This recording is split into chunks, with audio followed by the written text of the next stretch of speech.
Alam nyo, yung Oo nga, nagpapatubo baka. naman ng sobra, kasakiman din yan eh. Ang legal rate of interest lang ay 6% per annum Mm. Yung ginagawa Yes. iba, monthly ang computation eh. Kaya nga 5-6. Kasalanan din sa Correct. Diyos yan eh. Meron po akong alam Oh. na nagpapautang sa palengke, laki ng tubo. Grabe. Nako. At labas-masok na siya ng bansa at nakapag-a-abroad pa sa laki ng tinutubo. Para ka din linta nun eh. Papatubo ka. Sa Bible, nagagalit ang Panginoong Yesus sa sobrang magpatubo. Diba? Ang sabi niya, ako ang magbabayad sa utang sa'yo. Pero yung masamang alipin talagang nanggigipit.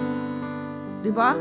Ay, marami tayong utang sa Diyos. Buhay, lakas, utang natin sa Diyos eh.